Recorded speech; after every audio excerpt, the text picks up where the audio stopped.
Hi friends, welcome to my channel. Utsava cooking ಚಾನಲ್ಗೆ ಸ್ವಾಗತ. ಇವತ್ತು ರುಚಿಯಾಗಿರುವಂಥ ಸಾಬುದಾನಿ ಉಪಯೋಗಿಸಿ ಪಾಯಸ ಮಾಡೋಣಂತ. ಒಂದು ಬೌಲ್ನಷ್ಟು ಸಾಬುದಾನಿ ತೊಗೊಂಡಿದ್ದೀನಿ. ಇವಾಗ ಇದನ್ನು ಒಂದು ಬೌಲಿಗೆ ಹಾಕಿ ತೊಳೆದು ಒಂದು ಅರ್ಧ ಗಂಟೆ ನೆನೆಸಿಟ್ಕೊಳ್ಳೋಣ.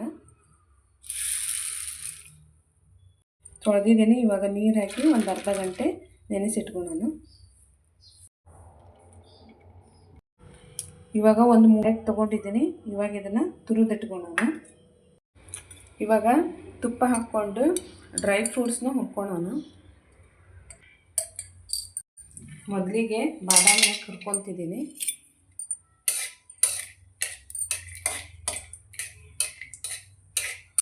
ಇವಾಗ ಗೋಡಂಬಿ ಹಾಕ್ಕೊತಿದ್ದೀನಿ.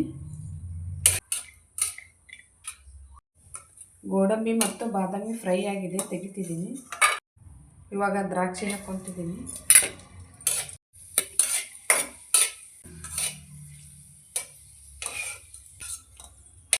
ಇವಾಗ ತುರಿದಿರುವಂಥ ಕ್ಯಾರೆಟ್ನ ಹಾಕ್ಕೊಂಡು ಫ್ರೈ ಮಾಡ್ಕೊಳ್ಳೋಣ.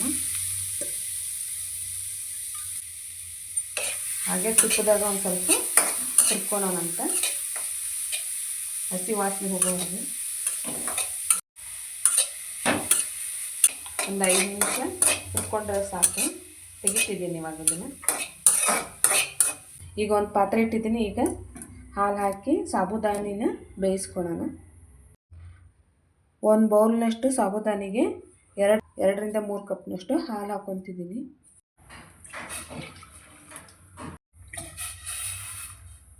ಇವಾಗ ಹಾಲಿನೊಳಗೆ ಸಾಬುದಾನಿ ಹಾಕಿ ಚೆನ್ನಾಗಿ ಬೇಯಿಸ್ಕೊಳ್ಳೋಣ. ಹಾಲಿನೊಳಗೆ ಸಾಬುದಾನಿ ಹಾಕಿದ್ದೀನಿ. ಇವಾಗ ಚೆನ್ನಾಗಿ ಬೇಯಿಸ್ಕೊಳ್ಳೋಣ.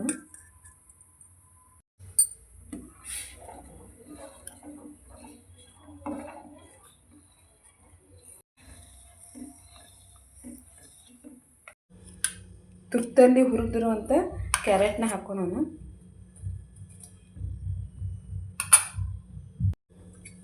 ಸಾಬುದಾನಿ ಚೆನ್ನಾಗಿ ಬೆಂದಿದೆ. ಇವಾಗ ಸ್ವಲ್ಪ ಕ್ಯಾರೆಟು ಸಹ ಬೇಯಿದೆ.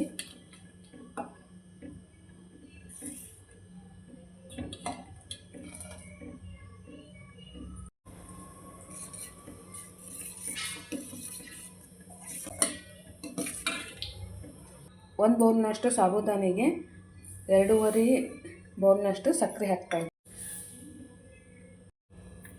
2 ಬೌಲು ಒಂದು ಸ್ವಲ್ಪ 2.5 ಬೌಲ್ನಷ್ಟು ತೊಗೊಂಡಿದ್ದೀನಿ. ಇವಾಗ ಸಕ್ಕರೆ ಚೆನ್ನಾಗಿ ಕರಗಿ ಕ್ಯಾರೆಟು ಸಹ ಬೆಂದೈತಿ.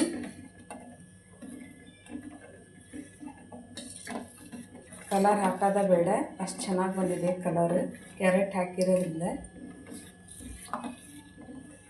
ಸಾಬುದಾನಿ ಪಾಯಸ ದೇಹಕ್ಕೆ ತುಂಬಾ ಒಳ್ಳೆಯದು.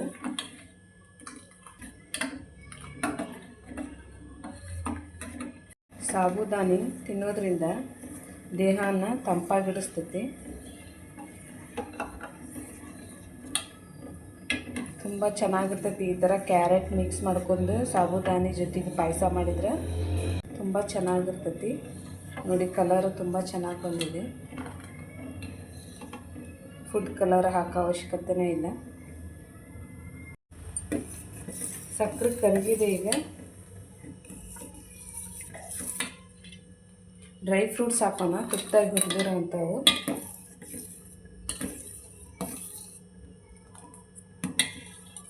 ಹಾಗೆ ತುರಿದಿಟ್ಕೊಂಡಿರೋವಂಥ ಒಣ ಕೊಬ್ಬರಿನ ಹಾಕ್ಕೊತಿದ್ದೀನಿ.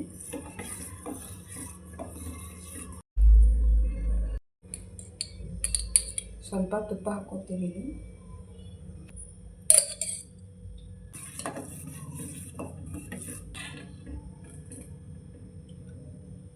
ಕೊನೆಯದಾಗಿ ಏಲಕ್ಕಿ ಪೌಡ್ರ್ ಹಾಕೋಣ.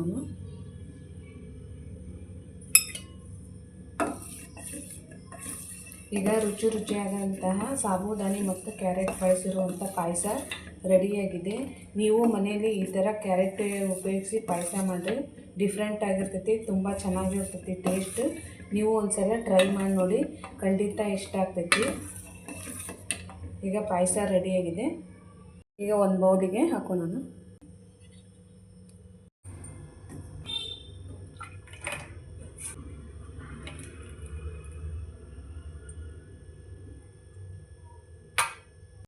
ಈಗ ರುಚಿಯಾದಂಥ ಪಾಯಸ ರೆಡಿಯಾಗಿದೆ. ನೀವು ಒಂದ್ಸರಿ ಮನೇಲಿ ಟ್ರೈ ಮಾಡಿ ನೋಡಿ, ಖಂಡಿತ ಇಷ್ಟ ಆಗ್ತೈತಿ. ಈ ಪಾಯಸ ರೆಸಿಪಿ ಇಷ್ಟ ಆದರೆ ಲೈಕ್ ಮಾಡಿ, ಶೇರ್ ಮಾಡಿ ಮತ್ತು ಸಬ್ಸ್ಕ್ರೈಬ್ ಮಾಡಿ. Thank you.